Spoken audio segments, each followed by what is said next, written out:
My name is Freddie, and I am 52 years old. For 8 years now, I have been a single father to my son Jake, who just turned 10. I thought this Christmas would be different. I thought maybe, just maybe, my parents would finally accept Jake as their grandson. But what happened at that holiday party changed everything between us. I will never forget the look on my son's face when he opened that box. Before I tell you what happened that night, I would love to know where you are watching from. Drop your location in the comments below. If you have ever witnessed unfairness in your own family, hit that like button. And please subscribe, because this story, well, it is one that will stay with you long after it ends. Let me tell you what happened that Christmas Eve. Jake became part of my life when he was only 2 years old. My wife Sra and I had tried for years to have children of our own, but her health issues made it impossible. We decided to adopt, and the moment we saw Jake, we knew he was meant to be ours. Sarah always said he had the sweetest smile she had ever seen. Those early years were the happiest of my life. We were a complete family. Everything changed when Jake was 4. Sarah died in a car accident on a rainy November evening. She was driving home from work when a truck ran a red light. The doctors said she did not suffer, but I suffered enough for both of us. Suddenly, I was alone with a 4-year-old boy who kept asking when Mommy was coming home. Those were the darkest months of my existence. Jake did not understand death at that age. He would set a place for Sarah at dinner. He would draw pictures for her and leave them on her pillow. It took almost a year before he stopped asking when she would return. During that time, I had to be both mother and father to him. I learned to braid hair even though he was a boy and did not need it. I learned to check for monsters under the bed every single night. I learned that sometimes the best thing you can do is just hold your child and let them cry. When Jake turned 7, I told him the truth about his adoption. We were sitting in his room surrounded by his artwork. The kid loved to draw more than anything in the world. He would spend hours sketching landscapes, animals, imaginary creatures. I explained that Sarah and I had chosen him, that he was wanted and loved beyond measure. He looked at me with those big brown eyes and asked if that meant Sarah was not his real mum. I told him she was the most real mum anyone could ever have. My parents, George and Patricia, had always been good to me growing up. They gave me a comfortable childhood in Connecticut. Dad worked as an accountant. Mum stayed home and ran the household like a general commanding troops. They were strict but fair, or so I thought. Everything shifted after we adopted Jake. They never said anything directly at first, but I could feel their disappointment. It hung in the air every time we visited. Mum would make comments about continuing the family bloodline. Dad would mention how his co-workers all had biological grandchildren. They started pushing me to date again, just months after Sarah died. They would invite single women to family dinners without telling me. They would show me profiles on dating websites. When I told them I was not interested, that I was focused on raising Jake, Mum said something I will never forget. She said I was wasting my life on someone else's child. After that conversation, things got worse. My younger sister Amanda had 2 children, Emily and Lucas. They were 8 and 6 years old. Sweet kids, and I loved them. But the difference in how my parents treated them versus Jake was like night and day. On birthdays, Emily and Lucas would get expensive toys, new bicycles, trips to theme parks. Jake would get a $20 gift card to a bookstore. On holidays, they would have stockings overflowing with presents.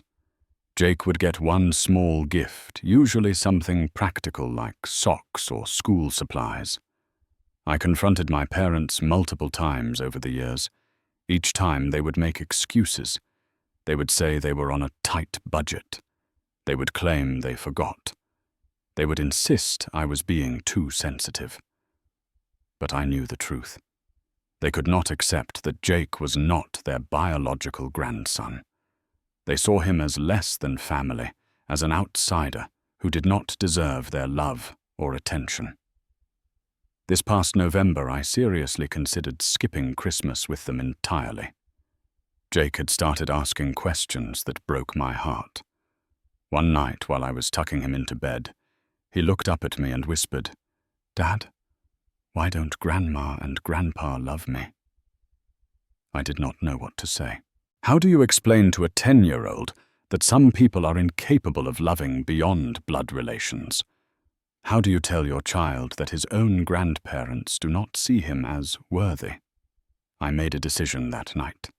I would give my parents one final chance. It was Christmas after all, the season of goodwill and family togetherness. Maybe the spirit of the holidays would soften their hearts. Maybe seeing Jake's excitement would remind them that he was just a child who wanted to be loved. I was probably fooling myself, but I had to try. For Jake's sake, I had to believe that people could change. Jake spent 2 whole days making Christmas cards for his grandparents. He drew a beautiful winter scene with a family of snowmen. He wrote, "Merry Christmas, Grandma and Grandpa," in his best handwriting. He practiced saying his greeting in front of the mirror. He picked out his nicest outfit, a button-down shirt and khakis that we had bought for school concerts. He asked me at least 20 times if I thought they would like his card.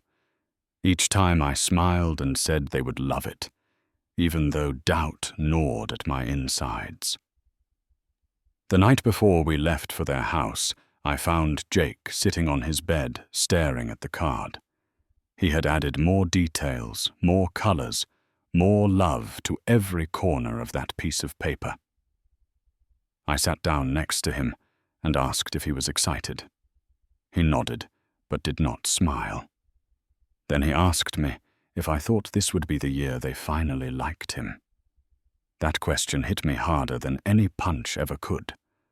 I pulled him close and told him that anyone who did not see how special he was did not deserve his love. But even as I said it, I knew I was still taking him into a situation that could hurt him. We arrived at my parents' house in Connecticut on Christmas Eve afternoon. They lived in a large colonial-style home in a wealthy suburb. The house had been in our family for 30 years, and every holiday brought back memories of happier times. The front yard was decorated with thousands of lights. A wreath the size of a car tire hung on the front door. Through the windows I could see their Christmas tree, which had to be at least 12 feet tall, covered in ornaments and tinsel. Amanda's car was already in the driveway.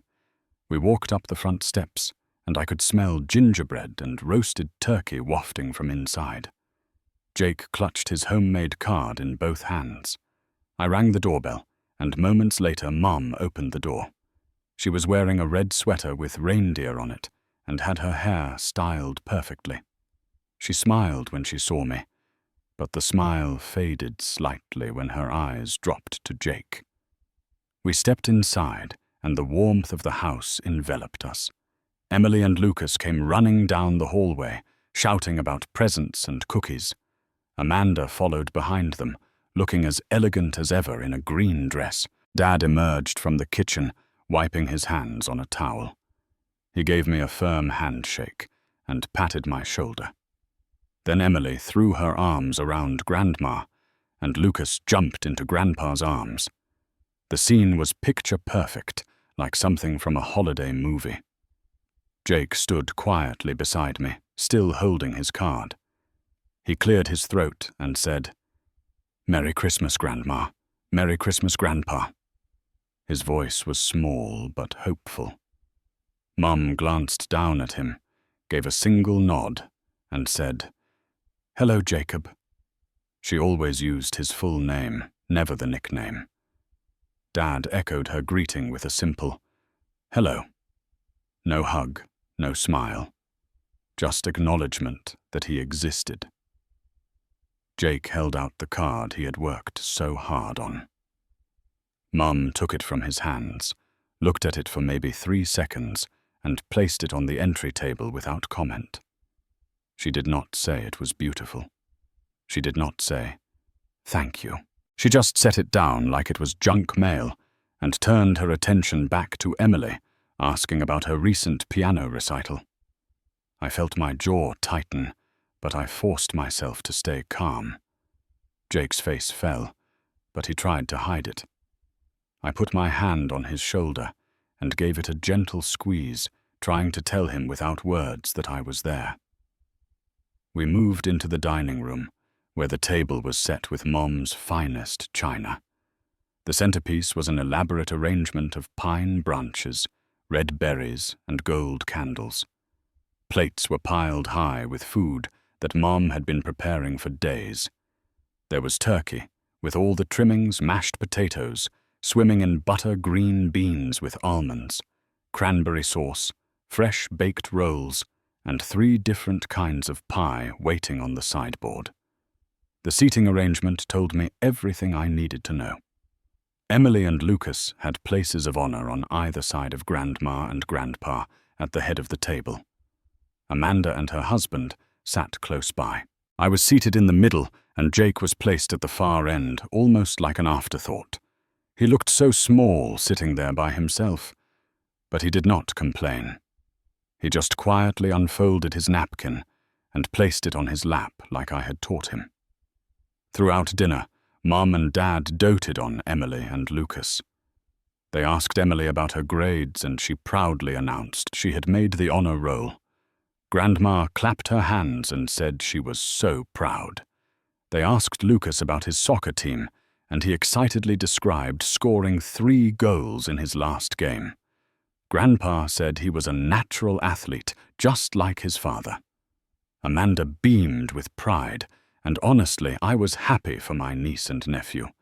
They were good kids who deserved that attention. But Jake sat at his end of the table, eating quietly, largely ignored. At one point, he tried to join the conversation. He said, "Grandpa, I learned to draw landscapes at school. My teacher said I have real talent." His voice carried down the table, hopeful and eager.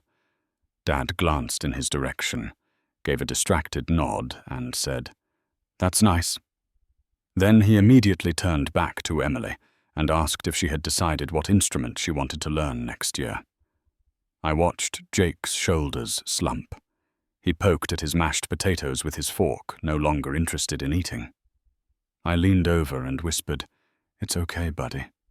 I think your landscapes are amazing." He gave me a weak smile, but I could see the hurt in his eyes. Amanda caught my gaze from across the table. She looked uncomfortable, like she wanted to say something but did not know how. Her husband was oblivious, busy cutting Lucas's turkey into smaller pieces. The meal dragged on for what felt like hours. Mum brought out her famous apple pie, which usually would have thrilled me, but I could barely taste it. All I could think about was how my son was being treated like an outsider in his own family. When dessert finally ended, Mom suggested we move to the living room for coffee and presents. Emily and Lucas jumped up from their seats, racing toward the Christmas tree. Jake followed more slowly, and I walked beside him, my hand resting protectively on his back. The living room was even more festive than I remembered. In addition to the massive tree, there were garlands strung across the mantel, stockings hung with care, and a fire crackling in the fireplace. Christmas music played softly from hidden speakers. Under the tree, I could see dozens of wrapped packages in shiny paper and elaborate bows. It looked like a scene from a luxury catalogue. Mum poured coffee for the adults, while Dad pulled out his expensive whiskey. Amanda turned up the music slightly, trying to lighten the mood. Emily and Lucas danced around the tree, pointing at different packages and guessing what was inside. Jake sat down on the sofa by himself, watching them with a wistful expression. I settled next to him and put my arm around his shoulders. He leaned into me, and I could feel how tense his small body was. I wanted to grab him and leave right then, but I kept hoping things would turn around. I kept thinking that surely my parents would not be cruel enough to exclude him during the gift exchange. Surely they had learned something from all our previous confrontations.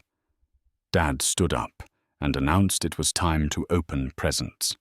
He put on a Santa hat, which made Emily and Lucas giggle. He picked up the first package and read the tag with exaggerated ceremony. "This one is for Emily from Grandma and Grandpa." Emily squealed and tore into the wrapping paper. Inside was the newest model iPad, complete with a stylus and protective case. She jumped up and down, screaming with joy. Mom and Dad looked absolutely delighted by her reaction. Next came Lucas's turn. Dad handed him a large box, and the boy ripped it open to reveal an enormous Lego set. It was one of those elaborate ones that cost several $100s, the kind with thousands of pieces. Lucas's eyes went wide, and he immediately started reading the back of the box, talking about all the things he would build. Dad ruffled his hair affectionately and called him a bright kid. Then Dad picked up a medium-sized box wrapped in silver paper. "This one's for Amanda." My sister opened it carefully, preserving the wrapping. Inside was a designer handbag, the kind with a logo that everyone recognizes. Amanda gasped and hugged both our parents, thanking them profusely. Even her husband looked impressed. I had to admit it was a generous gift. My turn came next. Dad handed me a box that was clearly a bottle of alcohol based on its shape. I unwrapped it to find a bottle of aged whiskey that probably cost $200. It was a thoughtful gift, actually. I enjoyed good whiskey, and this was excellent quality. I thanked them sincerely, even though I was more focused on what Jake might receive. Jake was still sitting on the sofa, his hands clasped in his lap. His eyes were fixed on the remaining presents under the tree.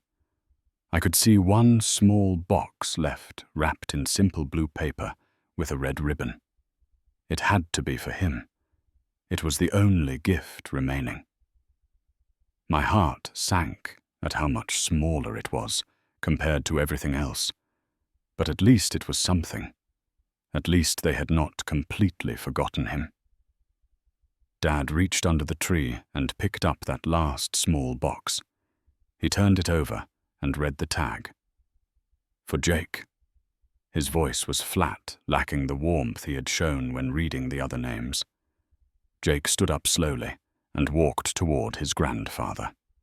His steps were hesitant, like he was not sure he was really allowed to approach. Dad held out the box without smiling, without any of the fanfare he had given the other children.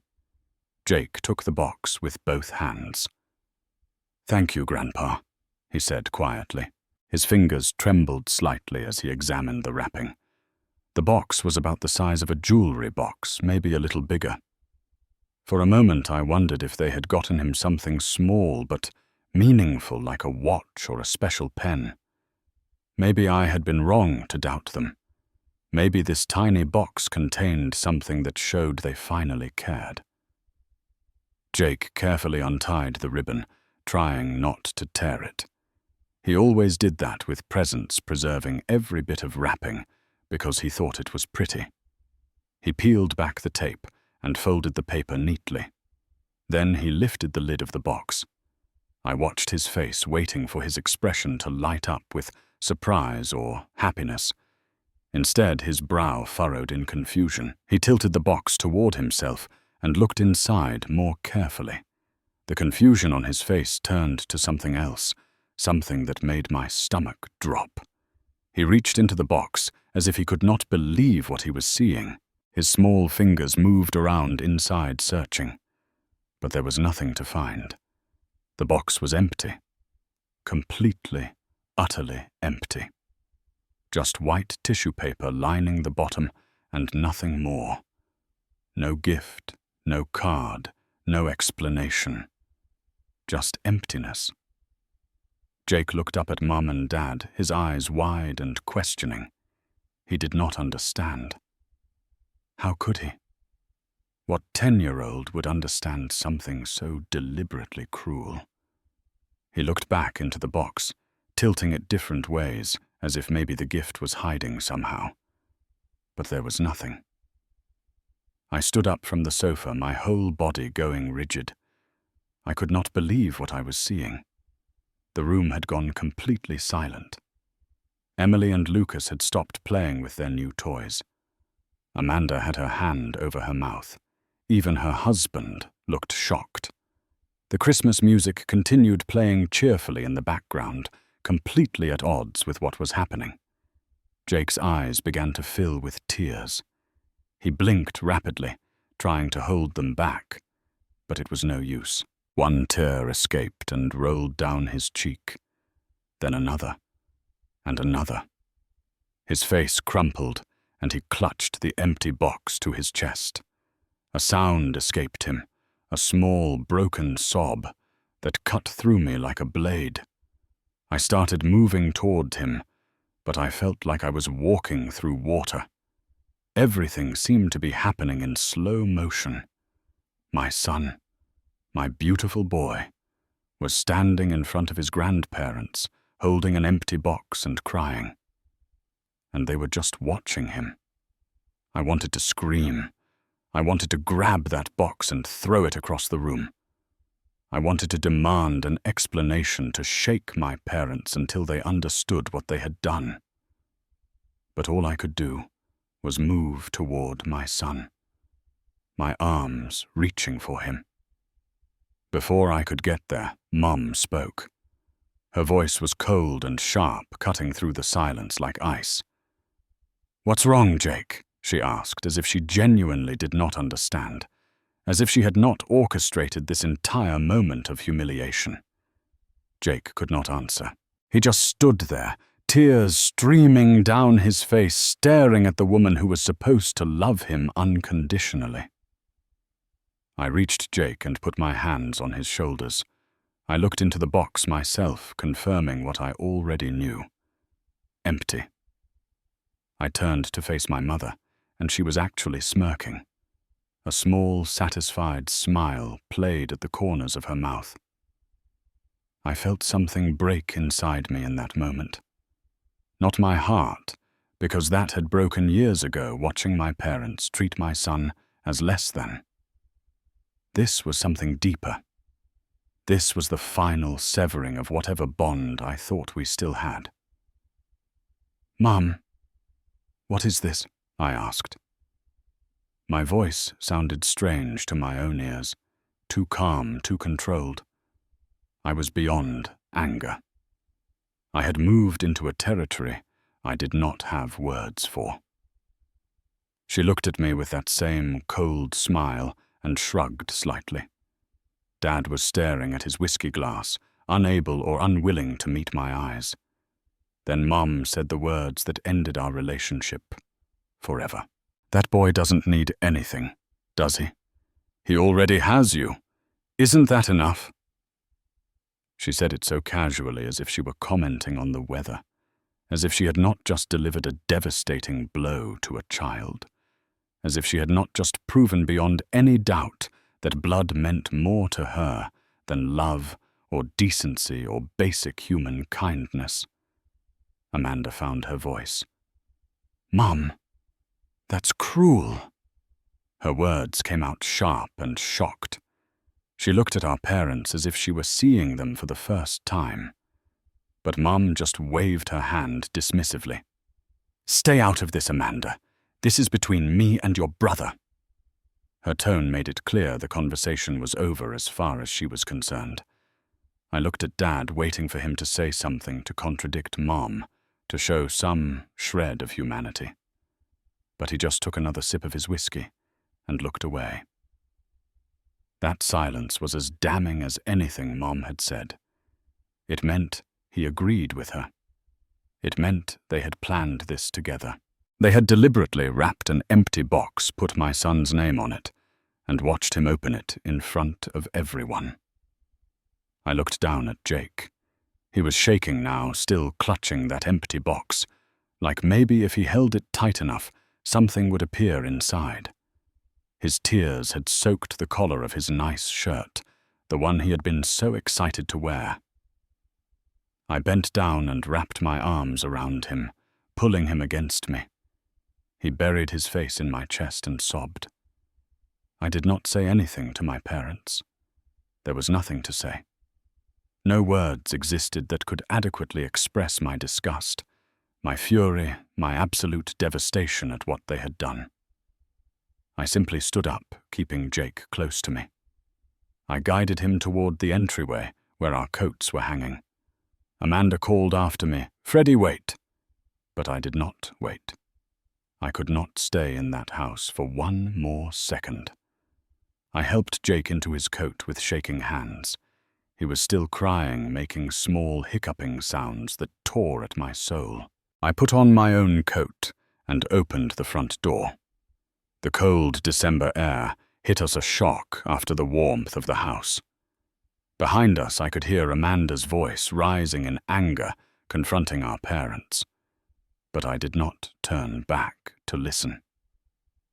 I led Jake to the car and buckled him into his seat. He was clutching that empty box in one hand, and with the other, he grabbed my arm. "Dad," he whispered, his voice broken. "Why?" I could not answer him. I had no answer that would make sense to a 10-year-old child. I just kissed his forehead and closed his door gently.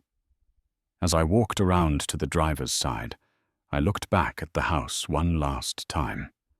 Through the window, I could see the Christmas tree with all its lights and decorations. I could see the pile of expensive gifts, and I could see my parents standing there, probably already forgetting about what they had just done.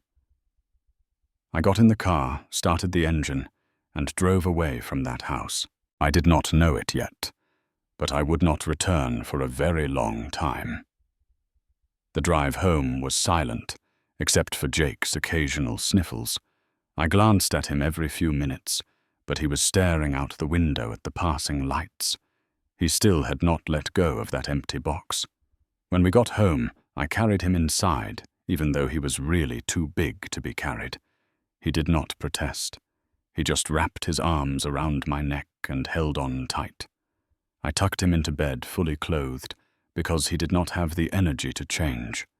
He curled up on his side, facing the wall. I sat beside him, rubbing his back the way Sarah used to do when he was little. He cried for a long time, these deep, body-shaking sobs that made me feel completely helpless. All I could do was be there to remind him through my presence that he was loved, even if his grandparents could not see his worth. Around midnight, he finally fell asleep from exhaustion. I stayed in his room, sitting in the chair by his bed, watching him breathe. His face was swollen from crying.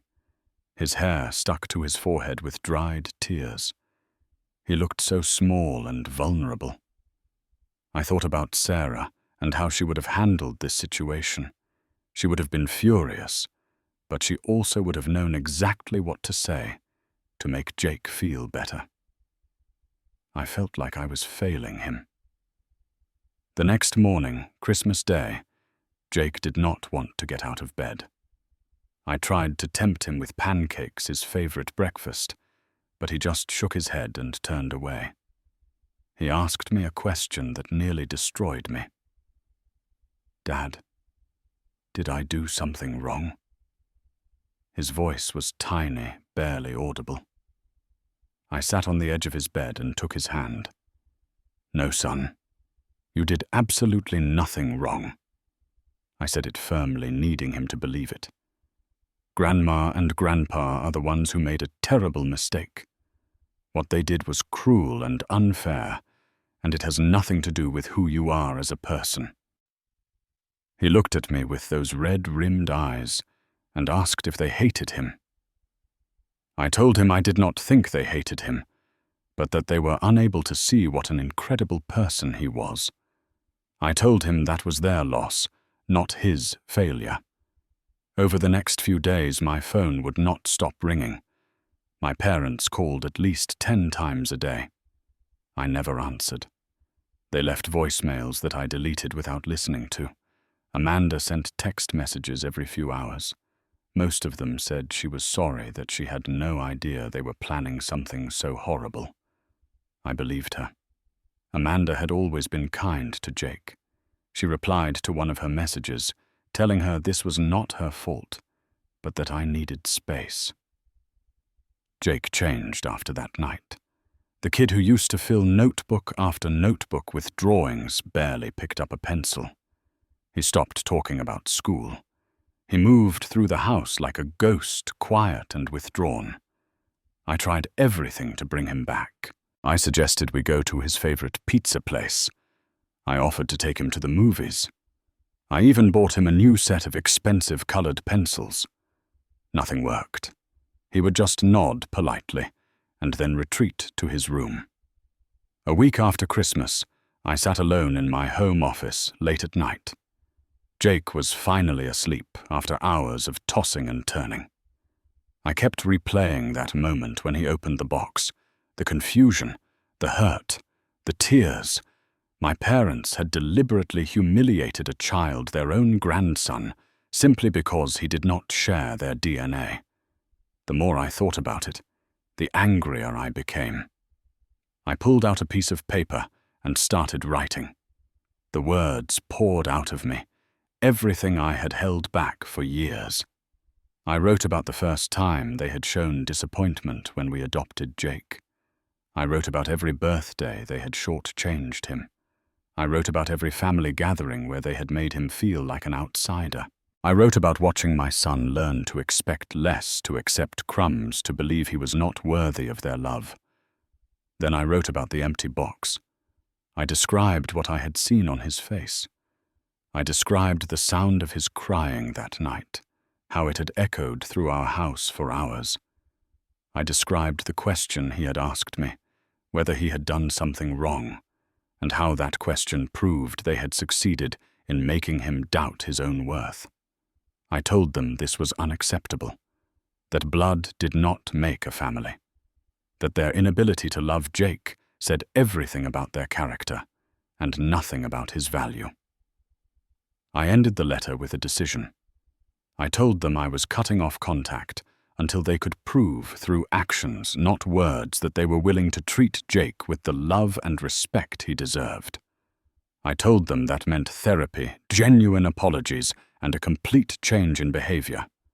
I told them I would not subject my son to their toxicity anymore, and I told them that if they could not accept this, then we were done permanently. The letter was 3 pages long. I read it over several times, making sure I meant every word.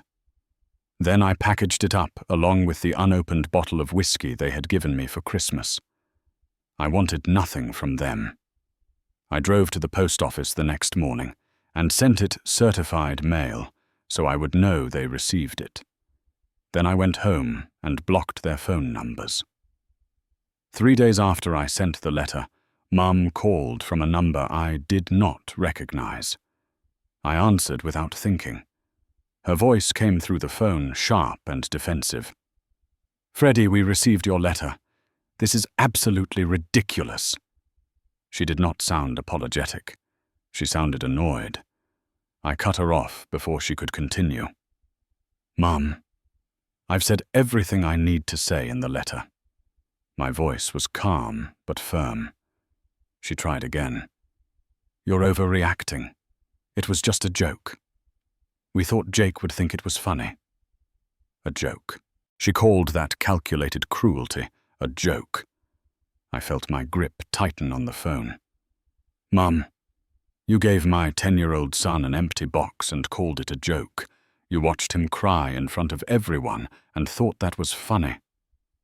There was a pause. Then she said the words that made my decision absolutely final. "He's not even your real son, Freddie." Her voice was cold. "Why are you throwing away your real family for some child you adopted?" I felt something inside me go very still. I took a breath and said, "And that's exactly the problem, Mum. You don't understand what family actually means. Goodbye." I hung up and immediately blocked that number too. Then I went through my social media accounts and removed my parents from everything. I deleted old photos that included them. I changed my privacy settings so they could not see anything I posted. I was erasing them from my life systematically and deliberately. It felt both painful and necessary, like removing a splinter that had been festering for years. The first month after I cut contact was strange. I kept expecting to regret my decision, to feel guilty, to want to reach out. But I did not. Instead, I felt lighter, like I had been carrying a weight I did not realize was there. Jake slowly started to improve. He began drawing again, just small sketches at first. He started talking more at dinner. The color returned to his face. Amanda became my only source of information about what was happening with our parents. She told me they were furious at first. They ranted to anyone who would listen about how ungrateful I was. They told extended family members that I was keeping their grandson away from them, conveniently leaving out the part about the empty box. According to Amanda, some relatives believed them at first. But Amanda made sure to tell people the truth. She described what had happened at Christmas in detail. She showed them the text messages where I explained my decision. Slowly, the family narrative began to shift. Our Aunt Margaret Mum's older sister apparently confronted our parents at a gathering. Margaret had always loved Jake. She babysat him sometimes when he was younger and thought he was the sweetest child. Margaret told them they should be ashamed of themselves. She said she had never seen such calculated cruelty toward a child. Mum tried to defend herself, saying I was overreacting and keeping Jake away out of spite. Margaret shut her down quickly. She said if they had treated her grandson that way, she would have done exactly what I did. The conversation apparently ended with Margaret walking away from them in disgust.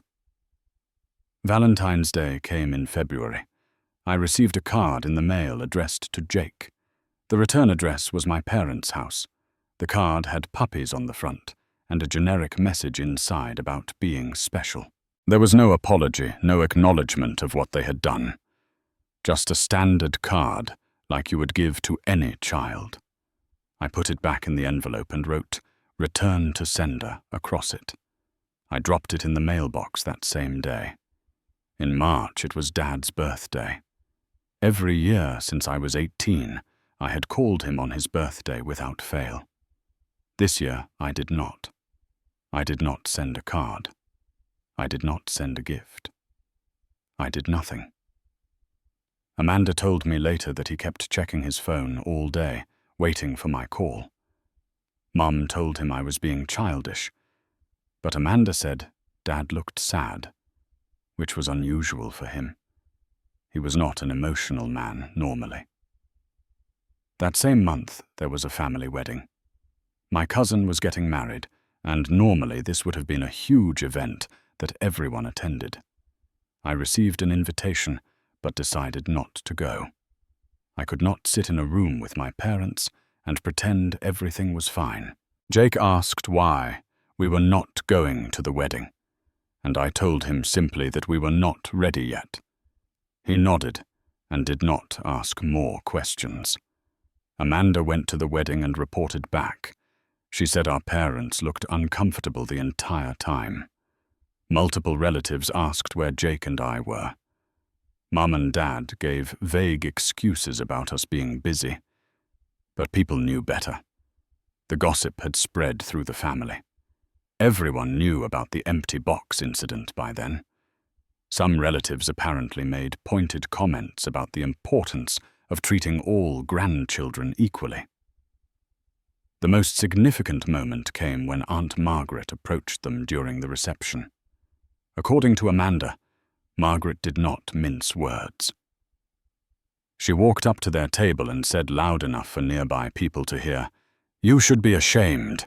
That boy is your grandson, and you treated him like garbage."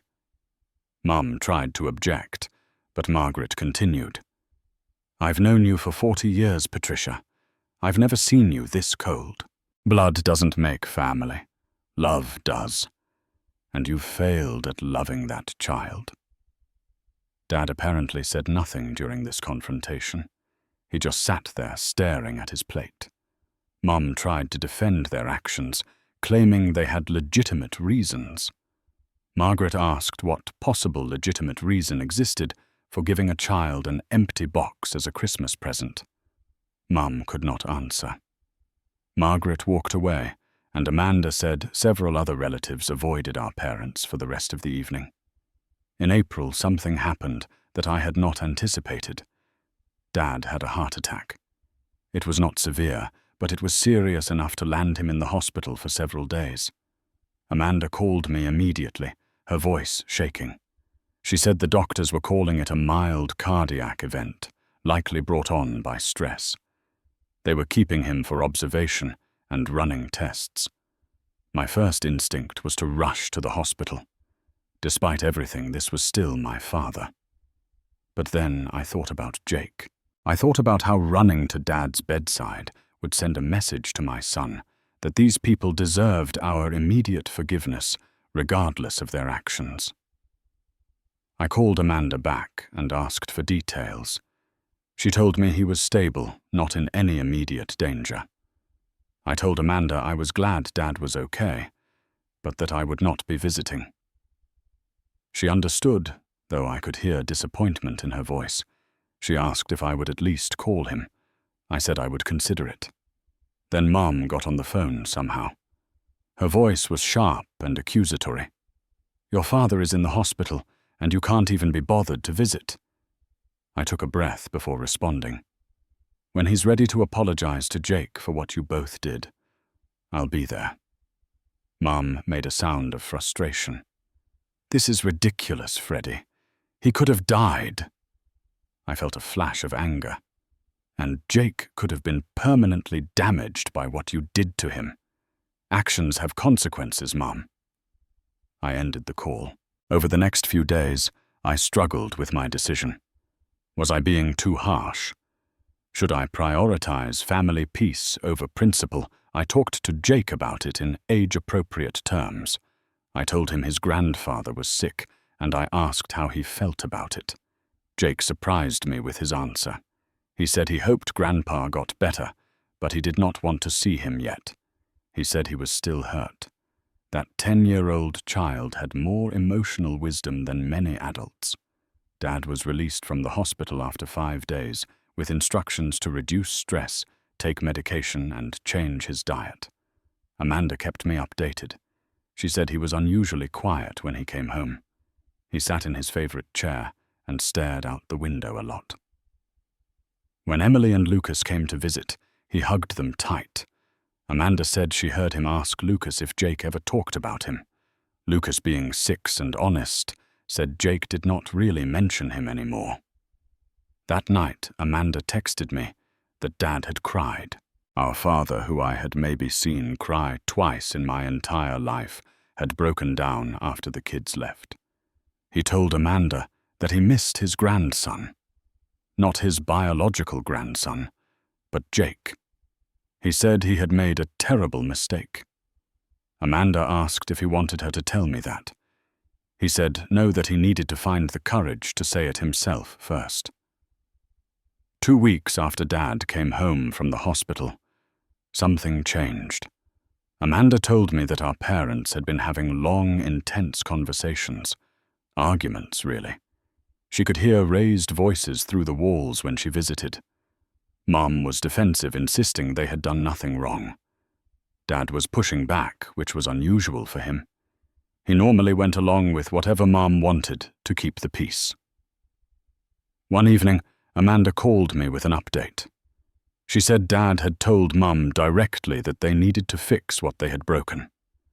Mum responded by saying I was the one being stubborn. Dad apparently said something that shocked everyone.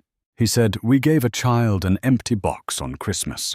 We need to stop pretending that was anything other than cruel."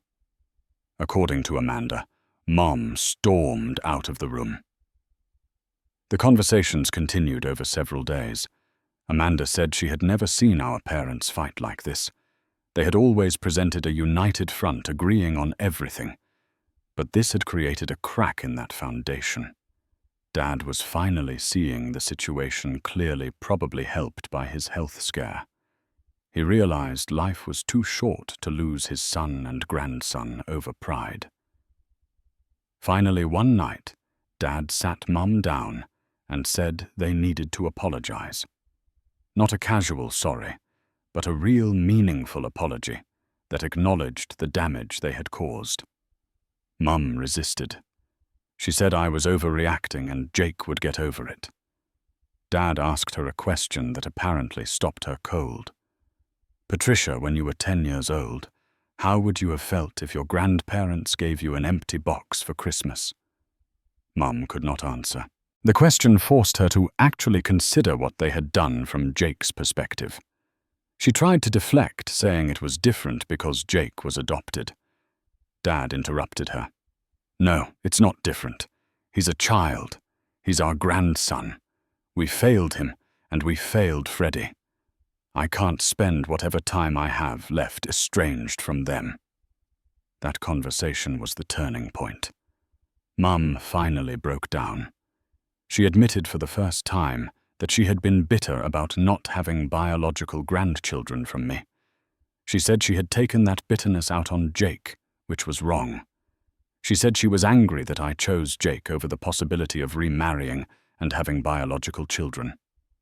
Dad pointed out that I had not chosen Jake over anything. I had chosen to be a loving father, which is what any good parent would do. They spent the next few days writing a letter. Amanda saw them working on it, revising it, arguing over every word. They wrote multiple drafts before settling on something they felt was adequate. The letter was 6 pages long. In it, they detailed every instance of poor treatment they could remember. They acknowledged the pain they had caused. They explained their misguided thinking without using it as an excuse. And they asked for a chance to make things right. The letter arrived at my house on a Tuesday afternoon. I recognized Dad's handwriting on the envelope. I sat with it for several hours before opening it. Jake was at school, so I had privacy to read it and process my emotions. When I finally tore open the envelope, I was surprised by the length and depth of what they had written. They started by acknowledging that blood did not make a family love did. They said they had failed to love Jake the way he deserved, and in doing so had failed as grandparents. They listed specific incidents where they had shown favoritism, including the empty box. They called that action cruel and unforgivable. They said they understood if we never wanted to see them again, but they hoped for a chance to prove they had changed. The letter went on to explain Mom's feelings about wanting biological grandchildren. She wrote that she had been wrong to project those feelings onto Jake. She said she realized now that family was not about genetics, but about choice. She chose to be bitter instead of choosing to love the child in front of her. She said she regretted that choice deeply and would spend the rest of her life making up for it if given the opportunity. Dad's section of the letter focused on his silence and complicity. He wrote that staying silent while Mum mistreated Jake was just as bad as actively participating. He should have stood up for his grandson.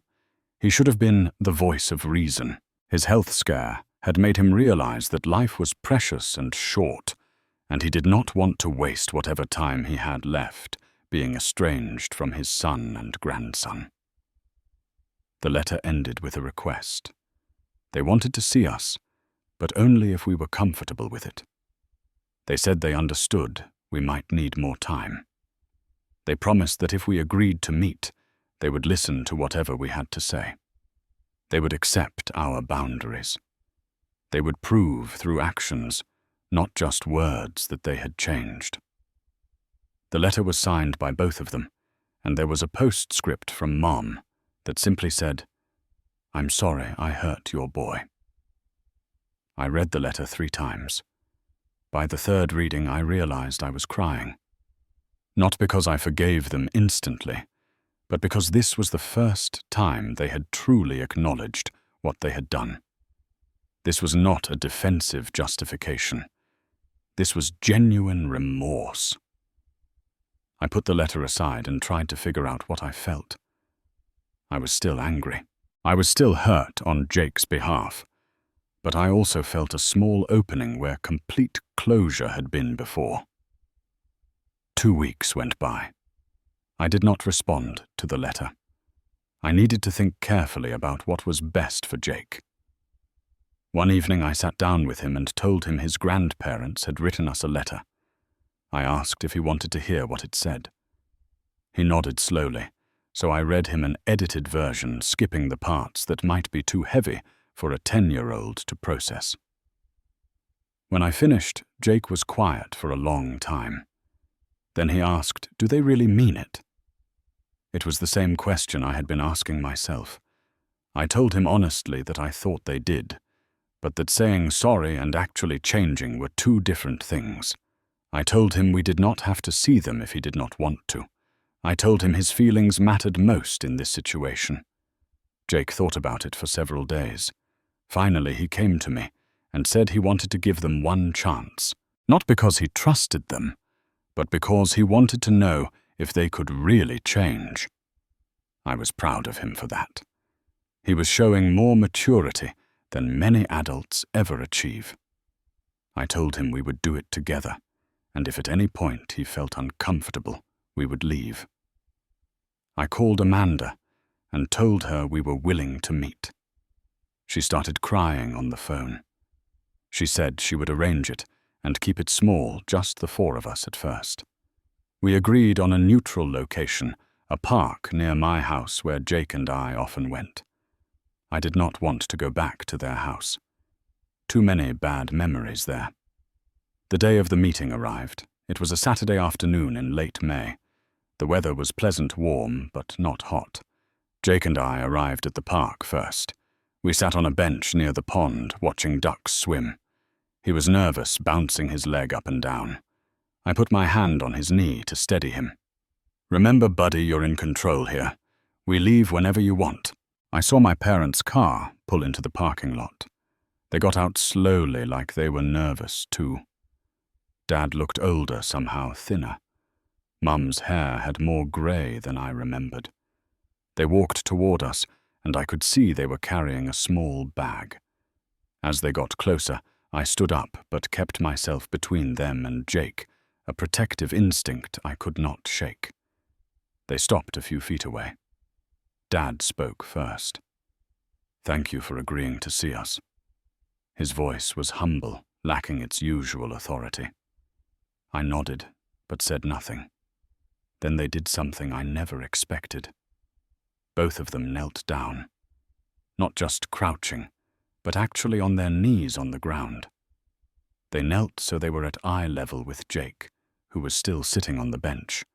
Mum spoke, and her voice was shaking. "Jake, we owe you an apology. A real one." Tears were already streaming down her face. "What we did to you was wrong. It was cruel and unfair, and you never deserved any of it." Dad continued, his own eyes wet. "We were foolish. We let our pride and our expectations hurt someone we should have loved from the very beginning." Jake looked at them, his expression unreadable. I could see him processing everything. Mom reached into the bag they had brought and pulled out a medium-sized package wrapped in simple brown paper. "This is for you.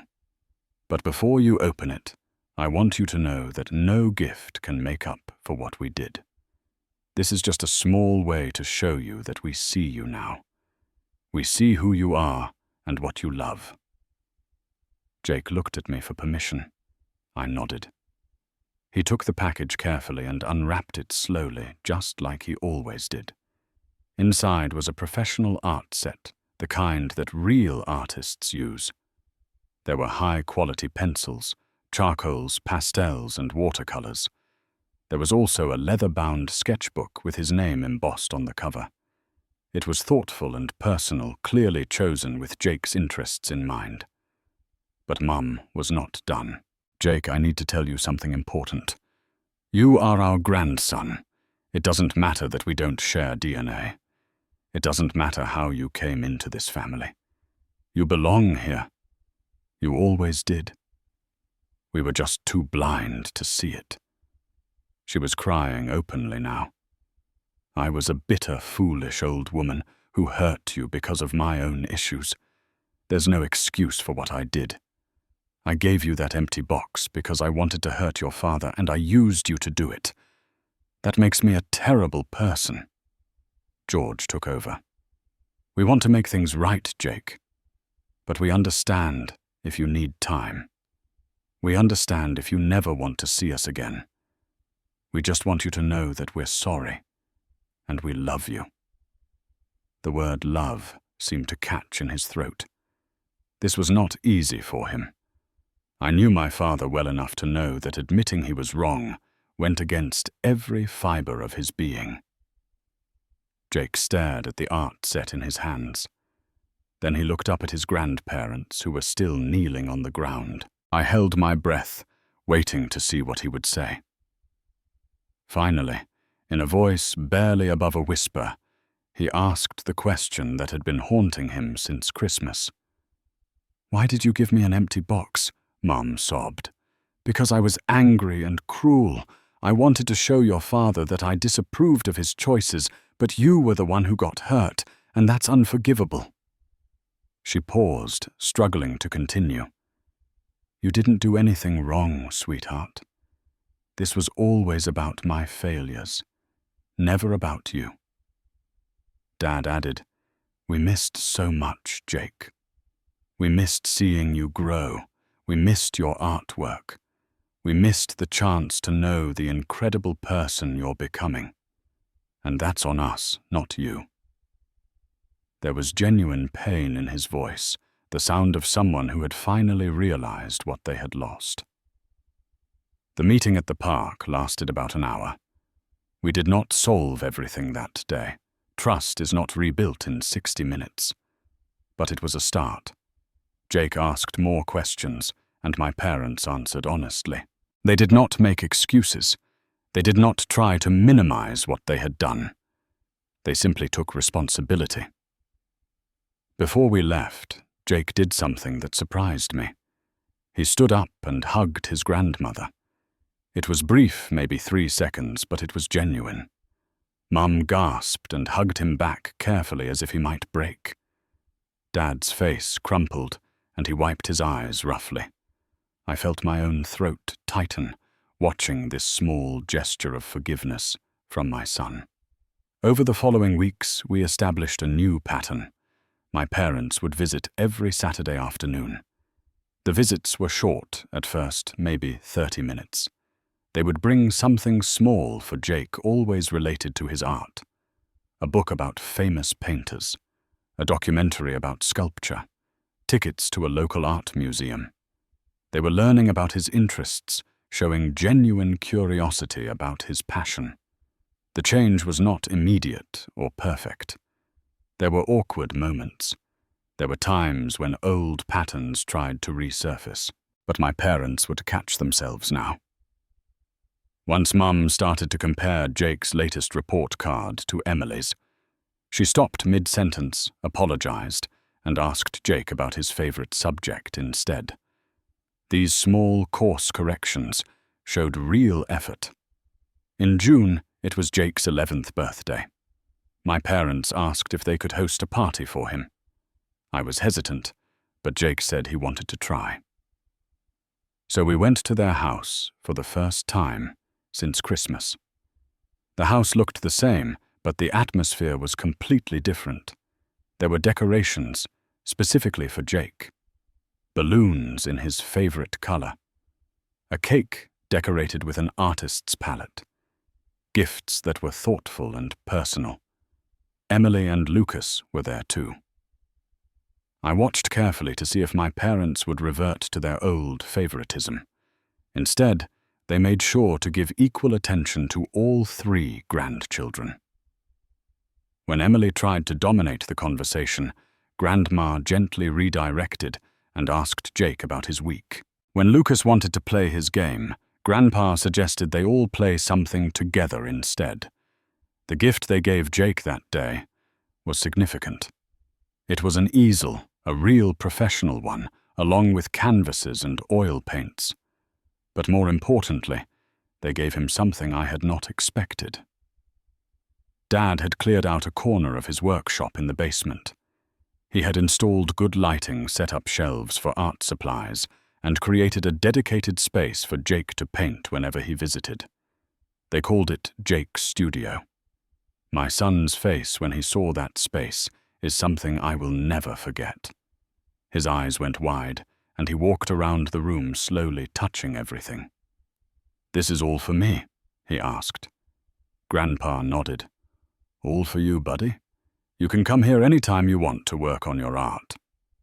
Jake turned to them and smiled. It was the first real smile I had seen him give them since before Christmas. Throughout the summer, the relationship continued to heal. It was not like it had been before, because before was built on a false foundation.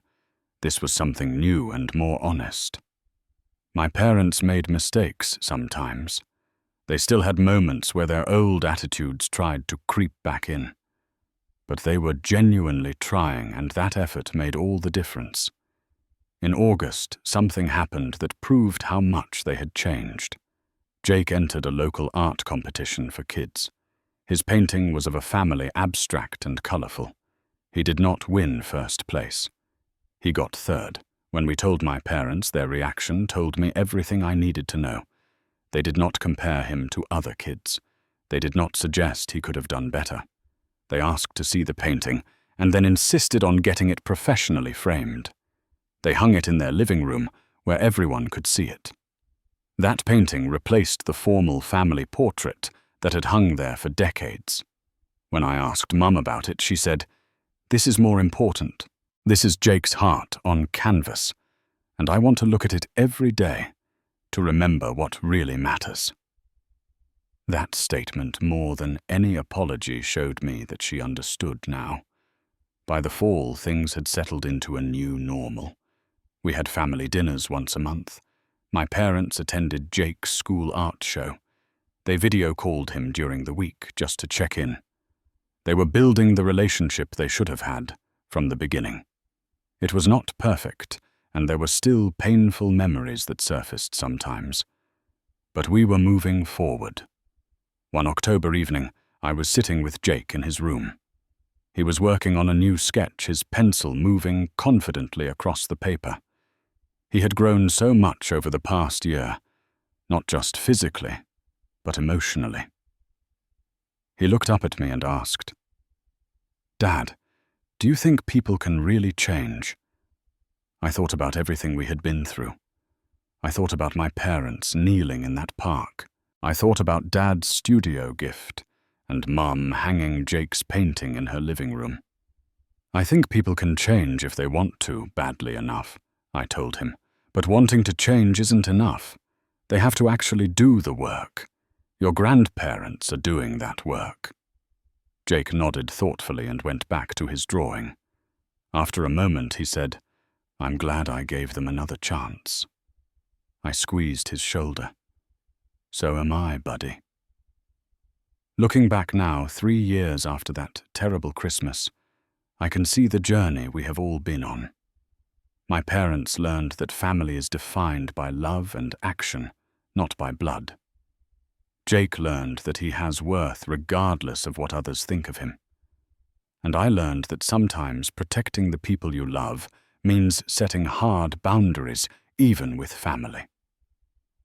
Our story does not have a fairy tale ending. My relationship with my parents will never be exactly what it was before, because before was built on their conditional acceptance. What we have now is better. It is honest. It is earned. They know that Jake and I are a package deal, and if they ever forget that they lose us both. That boundary has made our family healthier. Jake is now 13 years old. He is preparing for his first solo art exhibition at a local gallery. His work has matured, showing depth and emotion that surprises people who see it. My parents are his biggest supporters. They helped him prepare his portfolio. They are planning to invite everyone they know to the exhibition. They brag about him to anyone who will listen the same way they used to brag about Emily and Lucas. The empty box is still in Jake's closet. I found it there last year when helping him clean out old things. I asked if he wanted to throw it away. He said no. He said it reminds him that he survived something difficult and came out stronger. He said it reminds him that people can change if they really want to. I left it there. Sometimes the greatest gift you can give someone is the truth even when it hurts. And sometimes people surprise you by rising to meet it. Not everyone will. But when they do, that's when real healing begins. Jake taught me that family isn't about who came first or how you're connected. It's about who shows up, who stays, and who chooses to love you even after they've failed. That's the family worth keeping. I want to ask you something. Have you ever had to set boundaries with family members who hurt you or someone you love? How did you handle it? Drop your thoughts in the comments below, because I would love to hear your stories. If this story resonated with you, please hit that like button. Subscribe to this channel for more real-life stories about family healing and standing up for what is right. Share this with someone who might need to hear it today. Thank you for listening to my story. And remember, you deserve to be loved unconditionally, and so do the people you choose to protect. Take care of yourselves and each other.